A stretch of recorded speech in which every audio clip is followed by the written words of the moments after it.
You're probably looking at the video title and wondering, didn't we just pit the Ram TRX against the Ford Raptor just a few months ago? Well, yeah, that was the old Raptor, and Ford just pulled the wraps off of the all-new 2021 F-150 Raptor this week, which means that it's time for these titans to clash once more.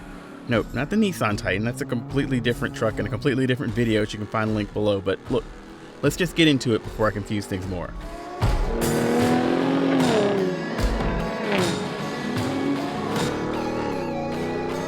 We'll start with the exterior dimensions, where I'll be comparing the Raptor Super Crew against the TRX Crew Cab, partially because they're comparably scaled, but mostly because the Super Cab has been discontinued. Super Crew is your only option going forward. The metrics for the Ford are incomplete at this time, but we've got enough to compare. I'll point out the educated guesses as we come to them. We know that the new Raptor's 145.4-inch wheelbase is within a couple tenths of an inch of the Ram's 145.1. and that the Raptor's overall length of 232.6 inches is just a touch longer than the standard Super Crew, but about 3/10 shorter than the TRX's 232.9. The Raptor's height depends on the tires equipped, which we'll get back to in a bit, but ranges between 79.8 inches and 80.7 inches, still short of the TRX's 80.9.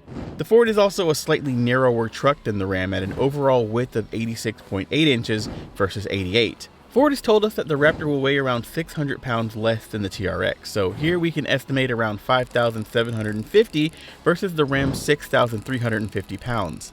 Overall, we're looking at a Raptor that's about the same size as the TRX, albeit a skosh narrower, but I'm still giving points to the Ford for its significantly lighter weight. Now, a big part of the weight difference has to be the hunks of metal in these trucks' engine bays. The new F-150 Raptor features an updated third-generation version of the 3.5-liter EcoBoost V6 that powers the current model. Power and torque numbers aren't yet available, and while we expect a modest bump, the new numbers probably won't be dramatically higher than the 450 horsepower and 510 pound-feet of torque that we have today. Ford's 10-speed automatic transmission returns as well, linking the EcoBoost to the standard 4x4 system. Meanwhile, the TRX continues the Stellantis, formerly FCA, tradition of cramming the Hellcat 6.2-liter supercharged Hemi under the hood and praying that nothing explodes. I jest, of course. The motor's 702 horsepower and 650 pound-feet of torque are more than proven at this point, and dwarf the Ford's numbers by a substantial margin. Points go to the Ram Hellcat T-Rex Chimera, but I should point out that the lighter Ford has reclaimed the lead for payload and towing capacity at 1,400 pounds and 8,200 pounds respectively, versus the Ram's 1,310 pounds and 8,110 pound capabilities. Now, Ford is working on a V8 powered Raptor R, which should close the TRX's power gap, and if it gets the GT500's 760 pony power plant as rumored, possibly surpass it. However, we've been told that the Raptor R won't be here until next year, so let's put a pin in that for now and look forward to a rematch in the future. And now for my favorite part, suspension nerdery. The TRX rides atop a Bilstein Blackhawk E2 adaptive suspension with 2.5-inch diameter dampers with remote reservoirs, double wishbones up front, and 5-link coil springs out back. Electronic control can adjust compression and rebound damping with a reaction time of just 20 milliseconds, or around 50 times per second over rough terrain. And Ram claims up to a ton, that's 2,000 pounds of damping force absorption per corner when landing a big jump. Meanwhile, the new Raptor features a revised Fox Live Valve electronic control suspension, also with remote reservoirs and larger 3.1-inch diameter dampers. This year, Ford ditches the leaf springs, moving to a multi-link coil rear suspension to match its double wishbone front. The Raptor's electronic damping control is slower than the TRX's with an 80 millisecond reaction time, that's around 12.5 times per second, and its claimed max damping force of 1,000 pounds per corner also comes up short. However, the Raptor is a lighter truck, so maybe this is more a question of tuning. The Raptor does have the advantage for overall suspension travel, boasting 14 inches of front axle and 15 inches of rear axle travel when rolling on 35-inch tires, versus the TRX's 13 and 14 inches respectively.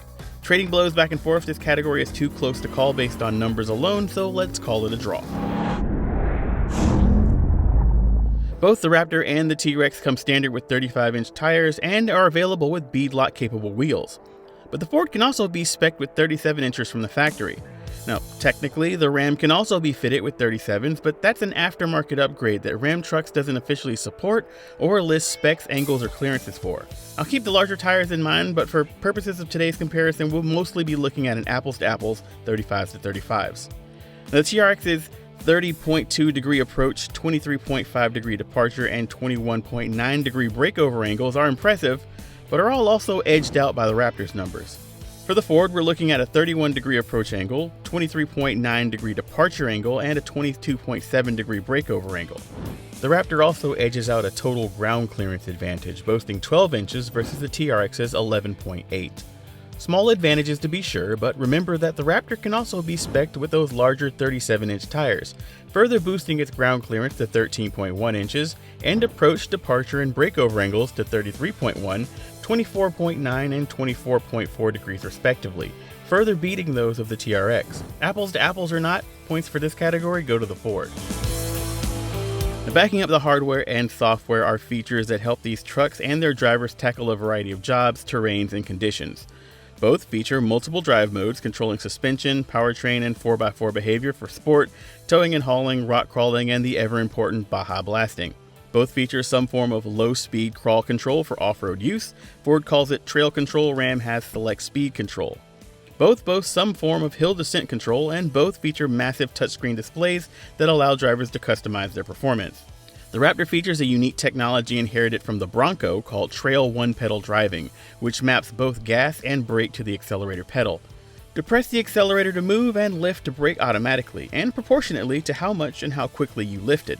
Now, I haven't tried it out myself, but I imagine this is an extremely intuitive way to give drivers a ton of control in rock crawling situations. The Raptor and the Ram both probably have similar 32-inch fording depths, but the TRX features a specialized intake for the job that also aids in sifting out dust and sand when blasting through the desert. It's not exactly high-tech, but it's still a very clever bit of engineering. The feature sets are probably close enough to call this a draw, but I'm giving the slightest advantage to Ford for its slightly smarter, slightly newer tech. We don't know how much the 2021 Ford F-150 Raptor will cost, but it'll certainly be a hell of a lot less expensive than the Ram TRX. The current Raptor starts at $58,135 for the Super Crew like we've been looking at today. We expect the updated 2021 model may see a price bump given the extra hardware and capability, but it probably won't be too far off that mark. The Ram TRX, on the other hand, starts at $71,790, over $13,000 more than today's second-generation Raptor Super Crew, and it can balloon to over $95,000 with all the option boxes ticked. If money were not an object, we'd probably call it a draw considering the power difference, but let's face it, value for the money is a big old huge deal for most of us, so we're tentatively giving this one to the Ford. Overall, the TRX is much more powerful than the Raptor, which should give it the acceleration advantage. The Ford's lighter weight and extra gears may make up for some of its power deficit, but not completely.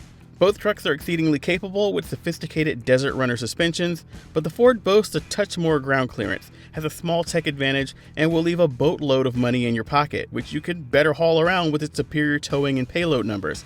Plus, with the extra money you save, you could seriously consider upgrading to the 37-inch tires and furthering the advantage over the TRX. There can only be one king of the monsters, and today, it's surprisingly the less powerful but perhaps more capable Ford F-150 Raptor. I'm sure this won't be the last time these giants go toe-to-toe. I mean, we're still learning so much about the Raptor every day over on theroadshow.com. Plus, I'm sure you've got your own favorite, so go on and let us know how right or wrong I am in the comments below, and get subscribed so you don't miss our next head-to-head.